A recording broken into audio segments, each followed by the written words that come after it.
البتہ یہ بات جان لیجئے، میں تجزیہ کر کے آپ کو بتا رہا ہوں، حضور کا مرتبہ اور مقام بیان کرنے کی کوشش آپ کی توہین پر منتج ہوتی ہے۔ وجہ کیا ہے؟ اگر آپ کسی کے مرتبہ مقام کو اس کے اصل مقام کے مطابق بیان نہیں کر سکتے تو کہیں نیچے گریں گے نا۔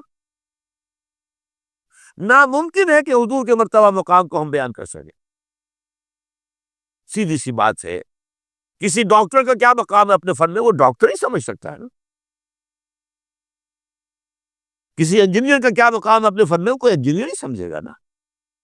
تو حضور کا کیا مقام ہے، کوئی نبی اور رسول ہی سمجھ سکتا ہے، وہ بھی نہیں سمجھ سکتا۔ کیوں؟ نیچے سے اپنے اوپر والے کا پورا ادراک ممکن نہیں ہوتا، اوپر والے کو پورا ادراک ہو سکتا ہے، نیچے والے کا ظاہر بات ہے کہ حضور سب سے اونچے ہیں، سب سے اوپر ہے، افضل الانبیاء ہیں، افضلہم۔ اس اعتبار سے وہ لطیفہ ہے کہ کسی جگہ پر کسی دیہاتی کی کوئی مدد کر دی کسی ڈپٹی کمشنر نے، شاید کہیں وہ کسی جگہ ڈوب رہا تھا، بچا لیا، انہوں نے کہا رب تینوں پٹواری کرے۔ اب یہ اس کی توہین ہوئی، کیا ہوا؟ اسے کیا پتا یہ ڈپٹی کمشنر کس بلا کا نام ہوگا، اس کا کیا مقام ہے، کیا مرتبہ ہے۔ تو حضور کے مرتبہ اور مقام کو کسی درجے میں جاننے والے صرف انبیاء ہیں، کلی طور پر جاننے والے صرف اللہ کی ذات اور کوئی۔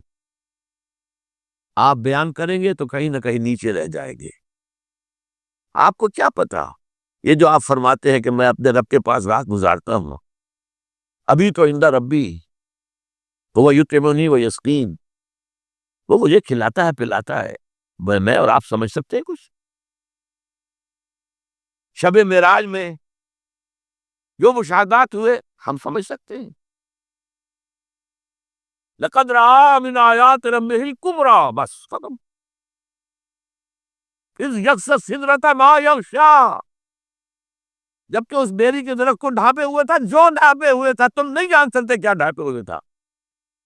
کیا بیان کریں گے آپ کہ حضور کا مشاہدہ کیا تھا؟ اگر ہمارے لیے کسی درجے میں بھی اس کا ادراک و فہم ممکن ہوتا تو وہ اللہ بیان کرتا۔ اذ یغشی السدرۃ ما یغشی، جبکہ اس بیری کے درخت کو ڈھانپے ہوئے تھا، جو ڈھانپے ہوئے تھا، بس تم نہیں جان سکتے۔ اس اعتبار سے شیخ سعدی کے بھی یہ ربائی جو ہے مبنی بر حق ہے 100%۔ یا صاحب الجمال و یا سید البشر من وجہک المنیر لقد نور القمر، اے جمال اور کمال والے، اے سید البشر، تمام انسانوں کے سردار، آپ کے چہرے انور کی روشنی ہی سے چاند کو روشنی ملی ہے۔ لا یمکن الثناء کما کان حقہ، ممکن ہی نہیں ہے آپ کی ثنا جتنا کہ اس کا حق ہے۔ یہ بات میں نے بیان کی ہے، آپ نے شعر کے انداز میں پہلے سنی ہوگی، لیکن میں نے اس کا تجزیہ کر کے بتا، ممکن ہی نہیں ہے کسی انسان کے لیے کہ حضور کے مقام اور مرتبے کو بیان کر سکے۔ جو کوشش کرتا ہے، جرأت کر رہا ہے، جسارت کر رہا ہے، کہیں نہ کہیں توہین کا مرتکب ہو جائے گا۔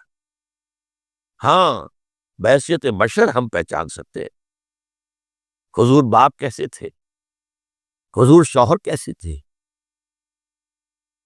یہ سب ہمیں سمجھ میں آ جائے گا۔ حضور حاکم کیسے تھے، حضور منصف کیسے تھے، حضور سپہ سالار کیسے تھے۔ تمام جو بھی حیثیتیں ہو سکتی ہیں دنیا میں انسان کی، وہ تمام حیثیتیں جمع ہیں حضور کے ذات کے اندر۔ داعی بھی ہیں، مبلغ بھی ہیں، معلم بھی ہیں، مربی بھی ہیں، مزکی بھی ہیں، سپہ سالار بھی ہیں، صدر مملکت بھی ہیں، کیا نہیں ہے؟ ہر ایک کے لیے اسوہ ہے، ہر ایک کے لیے اسوہ ہے۔